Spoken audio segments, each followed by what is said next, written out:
Fala pessoal, sejam bem-vindos a mais um Agrifato Cast, mais uma semana. Estamos chegando ao fim de fevereiro, então já conseguimos constatar aí que do começo do ano até agora, praticamente 2 meses fechados, quase chegando lá, nós estamos visualizando de fato um mercado mais pressionado, após aquela alta forte do mercado no final do ano passado, né? Eu consideraria a princípio um ajuste natural, se a gente pensar que foi uma alta muito forte, né? Mais de praticamente R$ 120 em 95 dias. E depois dessa alta forte, o mercado acaba se ajustando um pouquinho mais para baixo, né? Ele firmou em 320 e acabou, no final das contas, ao longo de fevereiro, perdendo esses 320 e vindo parar aí nos atuais 310, 315, enfim. Então, o mercado se consolidando, né, em preços um pouquinho mais baixos, até para a gente poder repassar essa alta ao consumidor. Ao mesmo tempo, a gente vem oferecendo ainda bastante animais. No fechamento dos abates de janeiro, a gente viu 1% de alta, abate geral, né, de acordo com os dados do CIF fechados, e abate de fêmeas crescendo 5% em relação ao mesmo período do ano passado, uma alta muito interessante, muito relevante, porque o ano passado já foi um primeiro trimestre de liquidação. Então, nós estaríamos dando continuidade a essa liquidação, validando a tese do ciclo pecuário, invalidando aquela tese que diz que a alta do final do ano passado para o boi gordo adiantou a fase de alta do ciclo. Não foi verdadeiro, até porque, aqui eu vou fazer um adendo, a gente tem falado muito com os nossos clientes a respeito disso, inclusive e principalmente clientes de cria. Então, quando a gente fala de ciclo pecuário, a gente precisa que haja um estímulo à retenção das matrizes, né? Depois da liquidação.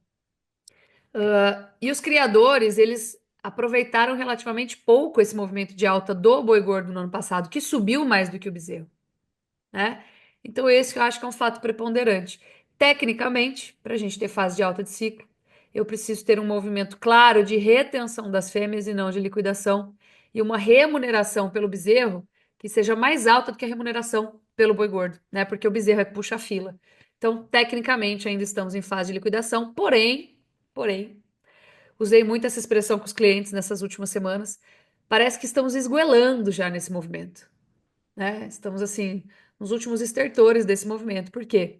Porque normalmente a gente tem 3 primeiros trimestres em fase de liquidação, em nível de liquidação, tá? Estamos entrando no terceiro, foi 2023, 24 agora seria 2025, tá? Por que primeiro trimestre a gente avalia, né? Porque é a época em que a gente descarta fêmeas após a estação de monto, isso se consolida até março. E o que estamos aguardando agora é o fechamento dos abates de fevereiro, né? Avaliar aí.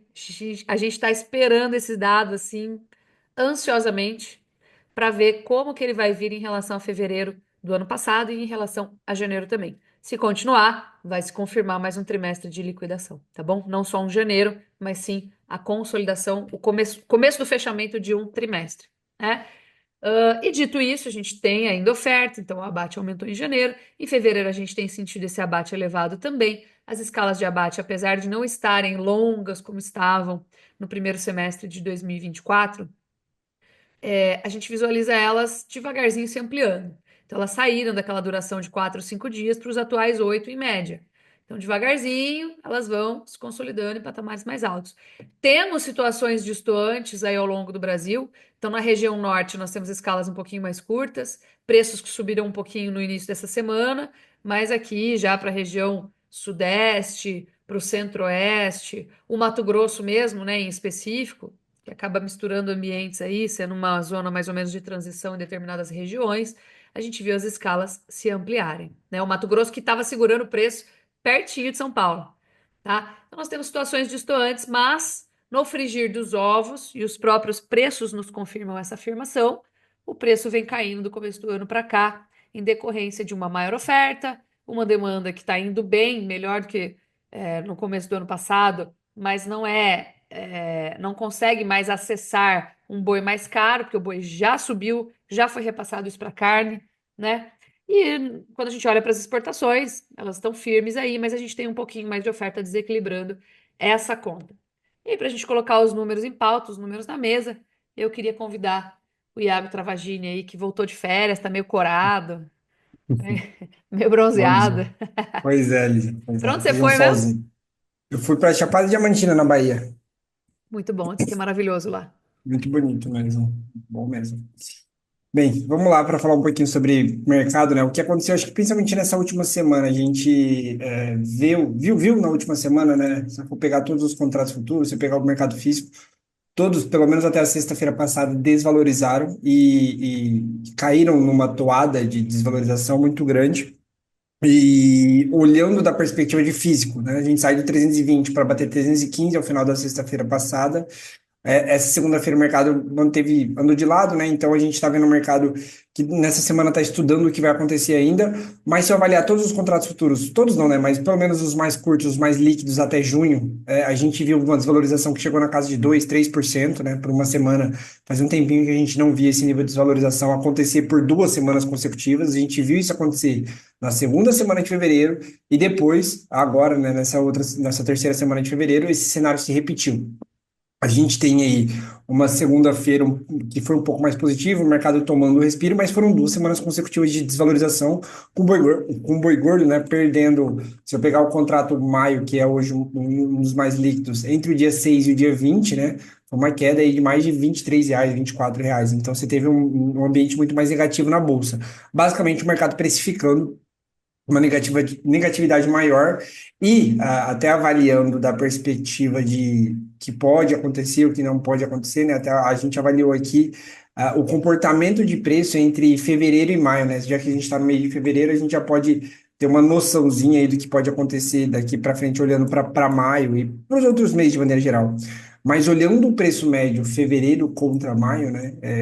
A gente olhando para o maio hoje de 299,50 contra um fevereiro que está aí flertando para os 321, se eu pegar o intervalo dos últimos 15 anos, né, entre fevereiro e maio, a queda que a Bolsa está propondo hoje para o maio é a segunda maior queda, a segunda maior desvalorização dos últimos 15 anos, tá? 6,7% de queda entre fevereiro e maio de 2025. A única vez que caiu mais, e aí isso é uma boa referência para a gente entender o que poderia acontecer ou não com o boi gordo, é em 2023, quando caiu 8,9% entre fevereiro e maio, tá? E aí, só para dar uma referência, se a gente mantém o preço, a média de fevereiro está em 320, 319 nessa faixa, e vamos supor aí o pior cenário possível, que seria a repetição de 2023, seria um preço em média de R$ 291, tá? Então, acho que essa começa a ser uma referência interessante para a gente trabalhar quão negativo poderia ser se a gente repetisse o pior quadro dos últimos, na verdade, de toda a série histórica, tá? Não é nem dos últimos 15 anos. Desde 1998, entre fevereiro e maio, o preço médio do boi gordo nunca caiu mais de 8,9%, que foi o que aconteceu em 2023. Ou seja, olhando para esse quadro, a gente estaria falando mais ou menos, tá? Em torno aí de um preço do boi gordo a 290 em maio. Eu acho que essa seria uma boa referência para se E trabalhar não é também. difícil, viu? Assim, considerando aquela alta fora do comum que aconteceu no segundo semestre do ano passado, Uhum. em que a gente viu o boi praticamente subir 45%, 40%, um recuo desse, assim, ele é proeminente, mas dada a volatilidade, eu acho que ele não seria muito difícil de ocorrer, entendeu? Eu acho que sim, acho que assim, só para ter uma referência, e você falou sobre esse aumento de volatilidade, acho que a pecuária se tornou uma atividade muito mais volátil do que a gente vinha se acostumado, a gente já vem recorrentemente falando sobre isso, e eu acho que isso reverbera sobre todos os números, seja uma pecuária que produz muito mais em volume, né, em produção de carne bovina, mas que os preços são muito mais suscetíveis a essas variações. A gente tem uma pecuária muito mais volátil do que a gente estava acostumado, tanto é realidade, né? Que se você pega variações de preço ali, nesse mesmo período, de fevereiro a maio, né? De 2011 até 2021, você tinha variações que batiam no máximo menos, assim, o ano que mais teve foi 2017, caiu 6%. Aí o ano que subiu mais, subiu 3%. De 2022 para cá, a gente está falando de variação que chegou a 8, 9%. A média de variação aumentou muito, né? Você teve 2022 caiu 6%, 2023 caiu 9%, 2024 caiu 5%. Então, a intensidade dessas variações ficaram maiores. Mas eu acho que é uma referência para quem está olhando para o maio agora e vendo esse 299 na tela, até quanto a gente poderia chegar? Será que aí sempre volta para aquele questionamento, o 270 é uma realidade novamente, assim como foi no ano passado? Será que a gente tem capacidade ou poderia visualizar um boi de 250, 260, assim como a gente tinha? Se a gente voltar um ano atrás, se você volta um ano atrás, você tinha um boi de 220, né? Então, no período lá de maio de 2024. Olhando para esse quadro hoje, respeitando essa série histórica, a gente teria um quadro aí com o pior cenário possível a 290, olhando essa referência a fevereiro, maio. Se eu jogar um boi de 270, a gente está falando de uma queda de 15% em relação ao preço médio de fevereiro. Aí é uma queda que seria basicamente quase o dobro, né, da pior queda. Eu acho difícil, mas não improvável diante desse nível de desvalorização. Mas acho que é um ponto para ficar atento aí, até para ter uma referência de travar ou não preço, tá? O mercado que está um pouco mais sentido nesse momento. Eu acho que, obviamente, né, a gente já veio falando durante o mês de janeiro inteiro, lá no nosso Fato Pecuário, sobre a oportunidade de trava, sobre como utilizar as puts, os mecanismos de proteção para se resguardar. Particularmente nessa última semana, a gente acha que essa janela se fechou, né? Negociar nos níveis que estavam sendo propostos ali, para quem não fez, obviamente ainda teria que fazer, mas quem seguiu as recomendações ele e se travou durante o primeiro mês do ano, né, janeiro, e a primeira semana de fevereiro, e fez boas oportunidades. Agora o mercado, pelo menos a minha visão, tá? Minha visão de curto prazo aí, o mercado é um pouco mais negativo em sentido, tá? Tomara que o carnaval aí seja bom para esse consumo, mas a priori o mercado um pouco mais sentido nesse momento. E obviamente, tá, uma referência para maio, pelo menos hoje para mim, seria esses 290 aí para a gente ficar de olho, que seria a repetição do pior quadro que foi o de 2023. Não tão fora da realidade, porque a gente tem um mercado muito mais volátil. Se a gente olhar o mercado hoje, físico contra futuro, e pensar de 315, vai, vou botar 315 arredondado, Sim. olhando para o maio, em torno de 300, eu não sei quanto que abriu agora, a gente está Ah, próximo da abertura, mas assim, sim. é muito plausível uma queda de R$ 15 daqui até maio. Não é difícil de acontecer. De janeiro até agora já aconteceu uma queda de R$ 5, entendeu? Sim. Então ela não é difícil de se alcançar. Por que que eu tô falando isso? Porque é difícil a gente travar quando o mercado dá deságio. Quando dá ágio também. Ah, será que vai mais, tal. Mas quando tava lá, você não travou e caiu, você fala, dá aquele desgosto, né? Mas sinceramente, eu acho uma queda fácil de acontecer e acho uma variação plausível. Então, para bom entendedor, né? Uhum. Para bom entendedor, minha palavra basta. Então, eu acho ainda níveis negociáveis, entendeu? Vou Sim. colocar assim de forma cuidadosa. E só para pontuar também, né, acho que só para trazer os números aqui, mostrando basicamente o que a gente já tem reverberado aí, ó, semanas consecutivas, mas tivemos a divulgação das exportações da última semana, né, do mês da terceira semana do mês de fevereiro. E os números vieram assim bons a ponto de levantar a possibilidade bem clara, na verdade, da gente ter o melhor fevereiro da história para as exportações, né? Chegando a um nível de 200 mil toneladas, que é um nível que a gente nunca atingiu para o mês de fevereiro. Então, só para reforçar o número, me parece cada vez mais que o Brasil consolida uma posição muito grande no mercado internacional, ao nível que o próprio mercado internacional não sei se não estava preparado, mas está vendo um Brasil se torna basicamente um grande fornecedor em níveis grandes assim de crescimento, né, Silvio?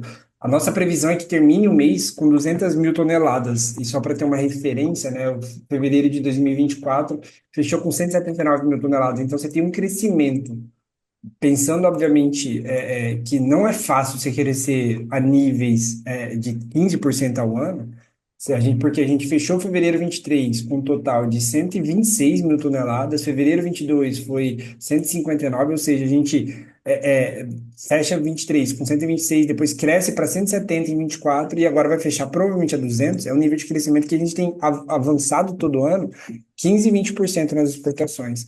Não sei se isso de fato vai acontecer esse ano, né? A gente vai ver esse recorde sendo rompido de novo, mas o Brasil consolida uma posição muito grande no mercado internacional de exportação de carne, né? 200 mil toneladas, e eu acho que esse é um dos grandes pressupostos, um dos grandes sustentadores para que o preço não volte para aquele nível de R$ 240. A exportação está muito forte, muito demandada, e fazendo e torcendo, basicamente, né? Dando sustentação para que o preço do boi gordo não recue, tá? Se eu falar do Uhum. nível de 200 mil toneladas, de exportação de carne bovina, para o mês de fevereiro, é um nível, como eu disse, né, recorde, e que chama muita atenção pela proeminência, assim, de volume, tá, de crescimento de 12% no comparativo anual, e que enxuga, obviamente, no final do dia, a quantidade de carne que fica disponível no mercado interno. Então, a exportação está sendo importante para dar, mesmo que de uma maneira menos intensa do que é no segundo semestre, que a gente já sabe por quê, mas que está dando sustentação para que o preço do boi gordo não recue a níveis aí do que tinha lá no ano passado. Então, acho que o mercado está muito mais equilibrado e demandante nesse momento. Então, tem uma coisa interessante, né? Eu acredito, assim, que o que eu observo é que o dólar vai continuar firme. E esse é um ponto importante, porque nós não temos solucionado de forma eficiente o nosso déficit fiscal. A nossa taxa de juros já é alta, então o que era criticado antes com uma taxa de 10% parou de ser criticado hoje com uma taxa de 13,25%.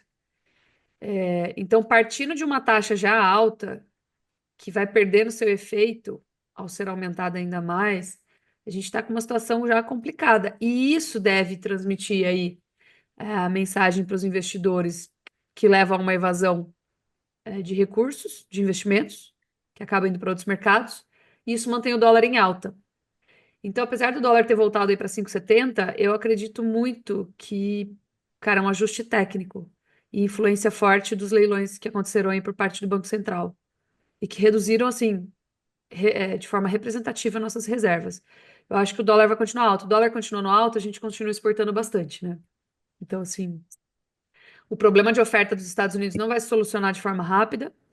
A Sim. China, por mais que esteja fazendo essa investigação, acho que no curtíssimo prazo aí não vai mudar suas diretrizes de importação, pelo menos não enquanto essa investigação não finalizar.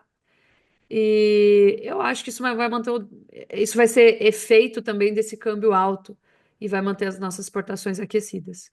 Então, acho que é Sim. mais ou menos por aí. Estamos bem competitivos, de fato. Vamos ver como é que o mercado vai reagir a partir do momento que a oferta começar a enxugar no mundo, né? Mas acho que esse é um grande ponto. O dólar 5,80 aí, mesmo que ter recuado, né? A gente está falando num nível aí que a gente não encontrava há alguns meses. Mas eu Uhum, particularmente vejo a gente também muito forte nesse sentido de competição por conta de câmbio, tá? Acho que, e essa competição reverbera sobre a carne bovina, mas sobre todos os setores da economia, seja inflacionário, né? Você vê aí o IPCA 15 que saiu hoje, subindo 1,23% em fevereiro, que é a maior alta desde 2016. Mas acho que reverbera também sobre os gastos aqui. Acho que a gente está ficando bem atrativo da perspectiva de outros setores também. Acho que isso vai continuar acontecendo. uhum. Mas a priori é isso, Lídia. Acho que da parte de pecuária, acho que esses são os grandes pontos. Não sei se vai querer comentar alguma coisinha aí sobre alguma coisa de acordo comercial, mas acho que é isso aí, as grandes mudanças, digamos aí. Acho que tá para sair aí Japão, mas tá todo mundo esperando de forma ansiosa, né? Já falamos sobre isso na semana passada. O que eu Sim. queria saber, na verdade, é agora a questão do milho, né? Que tá todo mundo voltando a ficar desesperado com milho. Então, eu queria ver o que, Pois é.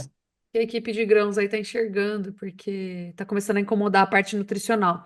Aí, considerando que a gente tem um dólar mais alto, dolarizados mais altos, milho mais alto, e tá difícil de pegar financiamento, o que que vai sobrar para o segundo semestre de oferta de boi terminado, né? Então, eu queria uma visão aí. Pois é, Lígia, e não foi falta de aviso, né?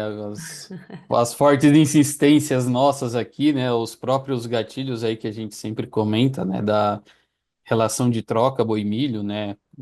Uma arroba de boi equivalente a 4 sacas de milho ou acima desse patamar é um milho que né? Seria aí, historicamente, né? Um milho viável dentro de se colocar para dentro de casa, pensando aí para o confinador que está olhando a terminação. E o que a gente vê, né, nessas últimas, principalmente semana passada aí, né, o boi voltando à referência de 315, o milho indo para 85, essa relação vem se deteriorando. Também nos futuros da B3, né, a mesma deterioração é observada. E é muito em função, né, o quadro do milho, ele tem algumas questões. Eu acho que o primeiro ponto aí que a gente vem abordando é em relação ao plantio do milho segundo a safra.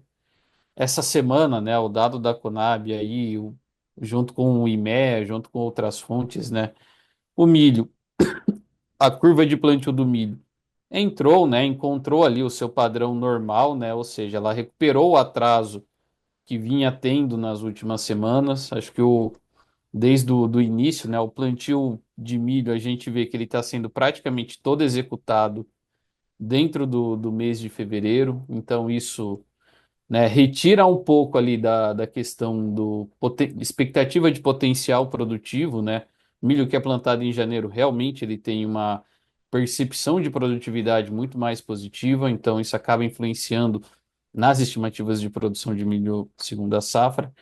E quando a gente olha que esse milho vai sendo concentrado em fevereiro, né, vai sendo um plantio mais tardio, a gente tem a necessidade de chuvas, né? É mais, vamos colocar assim, faz mais diferença as chuvas da segunda quinzena de abril, as chuvas da primeira quinzena de maio, nessa definição de produtividade.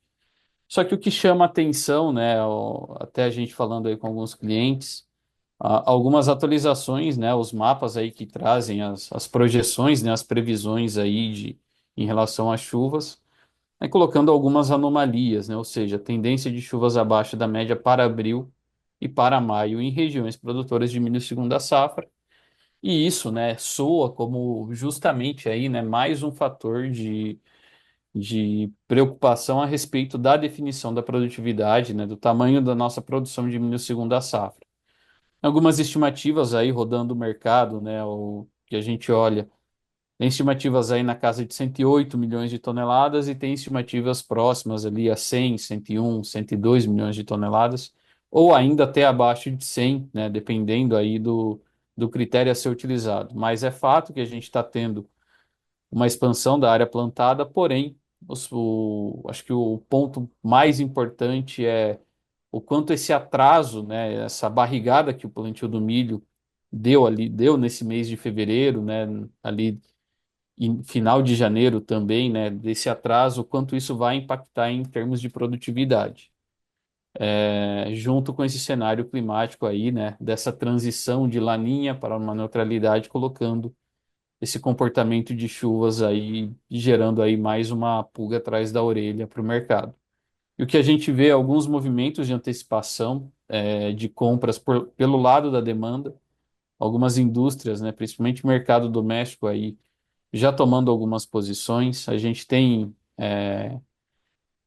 orientado nossos clientes aí já desde o ano passado, né? Já vem orientando aí para fazer algumas posições, né? Dentro de uma estratégia aí que está mais alocada com o tipo de perfil, né? A gente coloca isso semanalmente nos nossos relatórios, né? O Fato Agrícola Milho, ressaltando, né? O que está no radar dessa tendência de mercado para o milho e como que a gente está lendo esse cenário.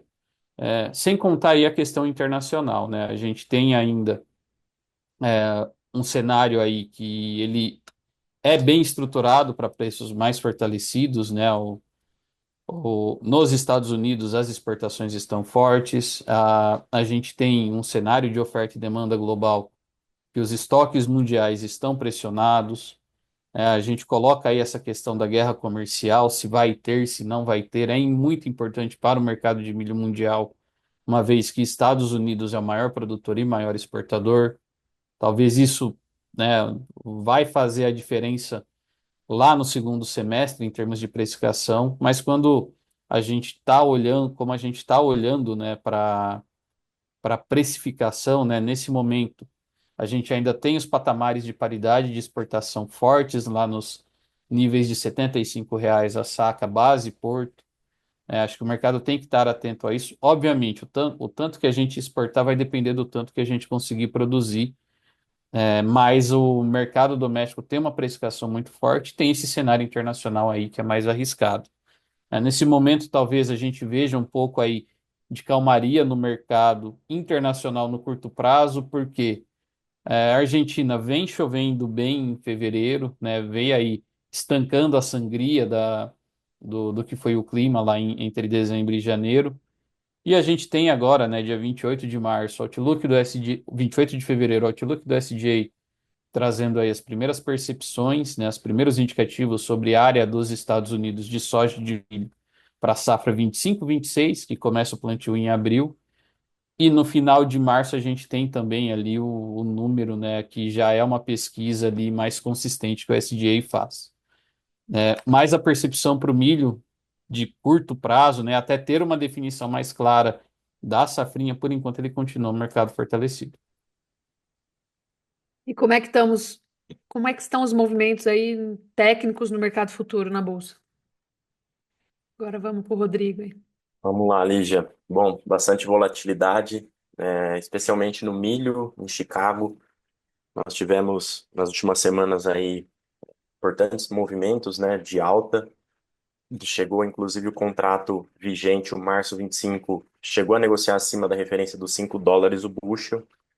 E agora, nos últimos três pregões, ele tem acomodado um pouco na tela, agora negociando a US$ 4,78 o bushel.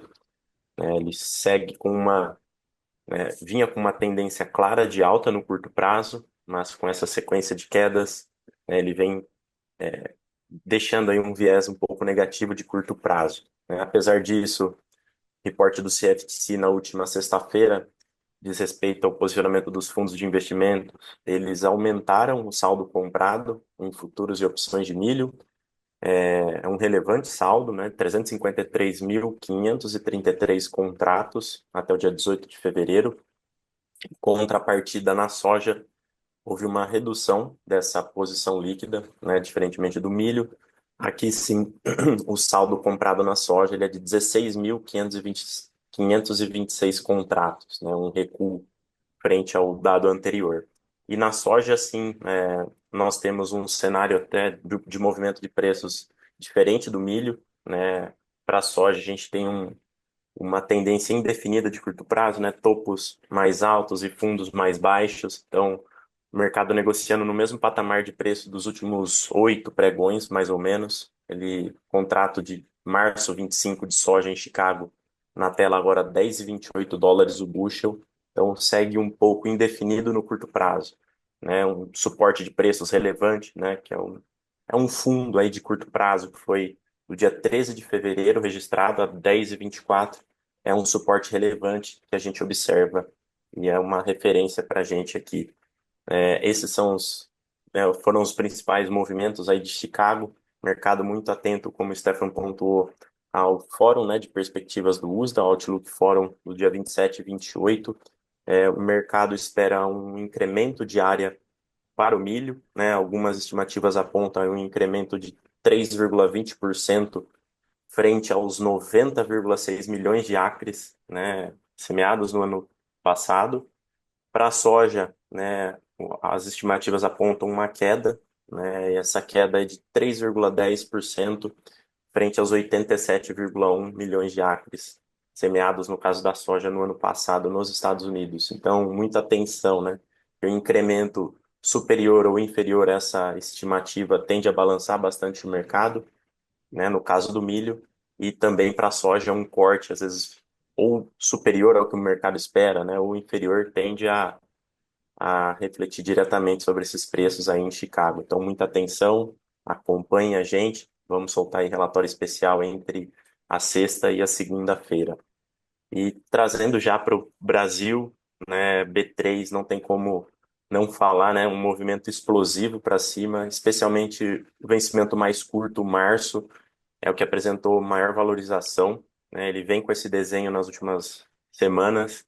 Ele chegou a romper os R$ 85 a saca, na última semana, atingiu a máxima R$ 85,43, CCMH 25, contrato março 25, respondendo a esses fatores que o Stefan pontuou, demanda doméstica aquecida, uma menor oferta no curto prazo, e a gente tem esse confirmativo também pelo indicador do mercado físico, indicador CPEA Base Campinas, que na segunda-feira passada a gente citou aqui ele a R$ 79,62, né? No dia de ontem ele veio a 84,85. Então, dando respaldo a esse movimento aí dos futuros na B3, mercado físico bem fortalecido. Só reforçando, né? O mercado segue em clara tendência de alta, não temos um patamar definido aqui de resistência, só essa máxima atingida nos 85,43, mas o mercado agora na tela, às 9h36 a 84,24, né, reais a saca.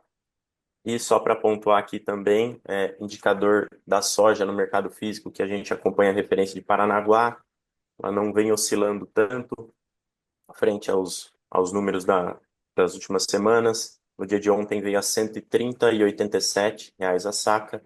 Na semana anterior esse número foi de 131,25.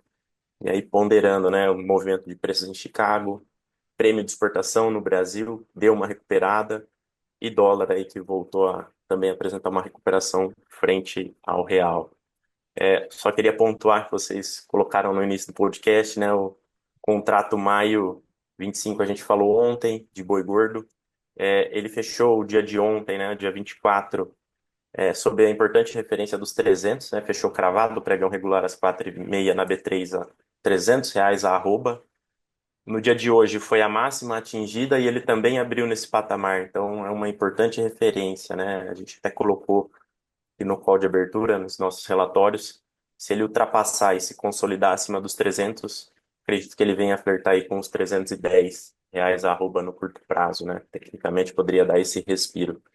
Mas aí o cenário, né? Tecnicamente, analisando o gráfico diário aqui, a tendência ainda é de baixa. A grande questão que a gente até discutiu aqui ontem, né? Se esse movimento é apenas uma recuperação, né, de curto prazo ou se ele vai, de fato, aí, engrenar um movimento mais positivo aí ao longo dos próximos dias e semanas. Olha, o mercado, assim, a gente vai criando a casca grossa, né? Dos meus anos de bolsa, eu acho que tá com carinha de pullback. Talvez pudesse ser um rompimento falso aí, mas tava uma carinha bonitinha de pullback. Ficou enrolando ali, 300 é um marco psicológico. E daqui até o fim da safra é fim da safra. E safra é safra, né? Ó, tá chovendo, tem capim, boi tá engordando. Então me sugere mais oferta. Então, de olho nisso, tô tendo a pensar que tá com cara de pullback ali, né? Voltar a testar esses 300 para depois cair mais um pouquinho. Mas só o mercado mesmo para nos falar com o tempo. Obrigadão, viu, Rodrigo? Imagina. Valeu, turma. Então vamos para nossa semaninha aí. Vamos lá, pessoal. Obrigadão. Valeu, Pra obrigada. cima, valeu, turma, um Para abraço. Valeu, cima. turma. Boa semana.